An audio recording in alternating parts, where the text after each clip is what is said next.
Simulation. All right, Buckeye Bulletin time. By the way, the postmaster was correct. One site had him at 11.5, Ohio State favorite at Washington a week from Saturday, and another site had him at 13.5. So, way to go, postmaster. It was all over it. Still picking up envelopes and dropping them off. Is he still delivering mail? He's delivering something. He's delivering something, all right. All right, let's get to it. TLC, we're going to turn it over to you. This is Brian Hartline and a couple of the popular narratives this week. Yeah, well, here's him talking about the quarterback. He's done a great job. I think that, you don't ever make assumptions. I don't think you're ever in a spot where okay, we can just do whatever we want now. We're very targeted with everything we do. We'll never make that assumption.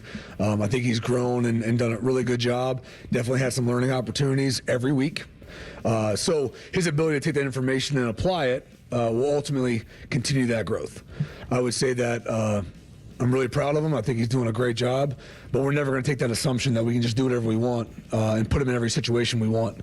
Always going to be targeted, always going to continue to make sure the game plan is very clear and concise, and maybe not easy, but maybe simple, which is good, so we can play at a very, very high level. But yeah, I think we're taking the right steps. But again, we had a long road ahead.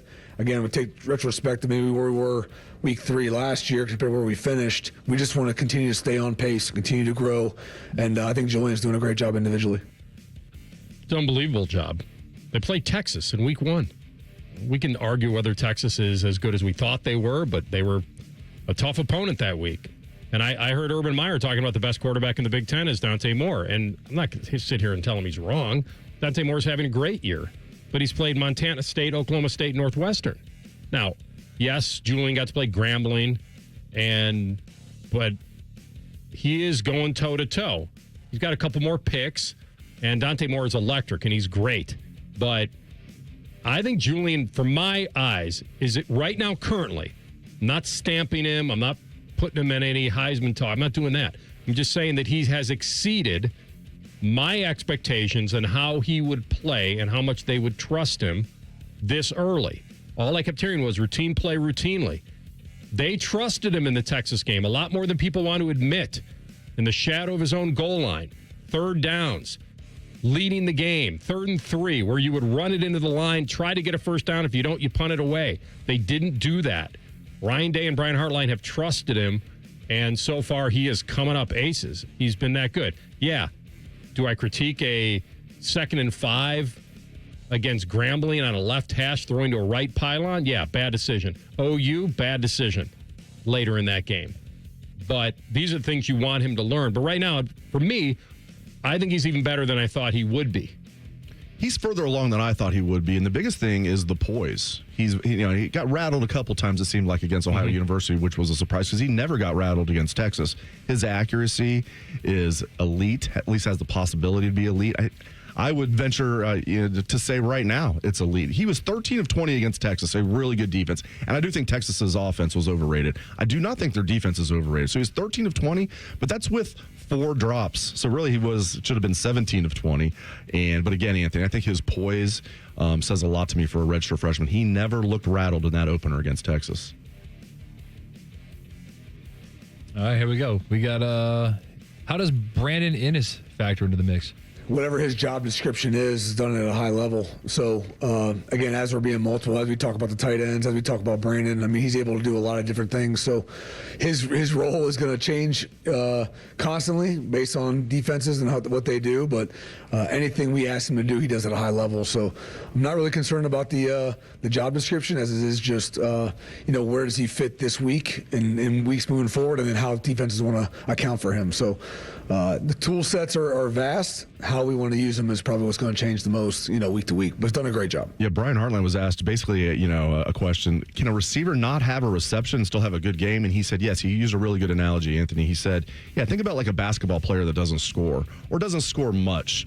Maybe he gets a bucket or two, but he's out there. He's playing great defense. He's not turning the ball over. He's got a lot of assists. He's doing everything else well. Yeah, you can be a good basketball player, have a good game, and not score. Yeah, you can be a good wide receiver and have a good game if you don't have any missed assignments. It's not your fault that the ball's not coming your way. Are you blocking well? So, yeah, obviously it's weird to say, wait, a wide receiver had a good game with 0 receptions?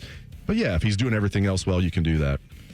And I think that Brian Hartline is trying to say also, forget about him at your own peril. Like, meaning if he becomes the forgotten man or he becomes the open man on any week, he will be able to come through for us and make an impact, whether he did on special teams last week or now I'm not going to absolve him of the drop against Texas. The refs did that based on there was a face mask on the play.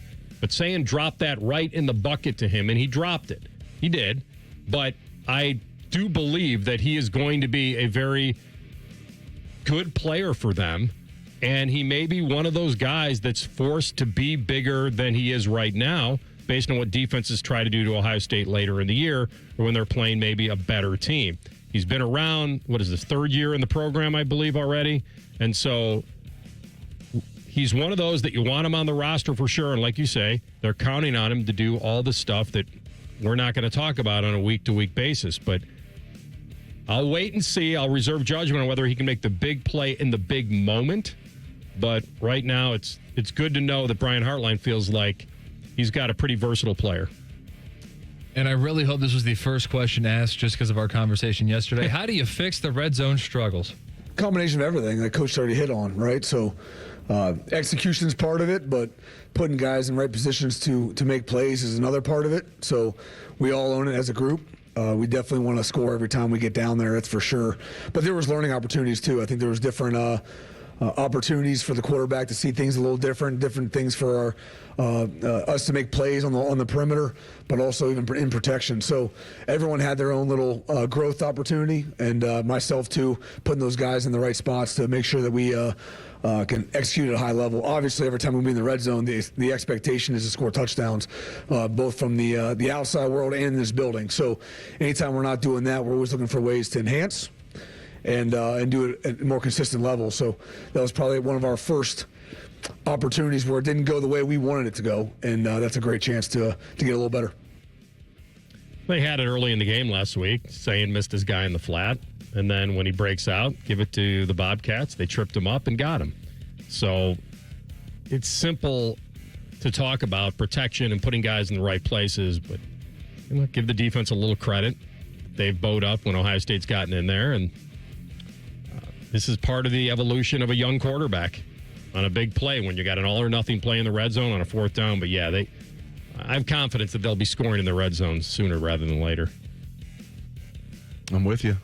All right, that is today's Buckeye Bulletin. We'll come back with a deep dive. We'll play a little game called Real or Fake. We're talking sports. Rothman and Inniss on the Fan. Catch T-Bone and Tyvis weekday mornings from 6.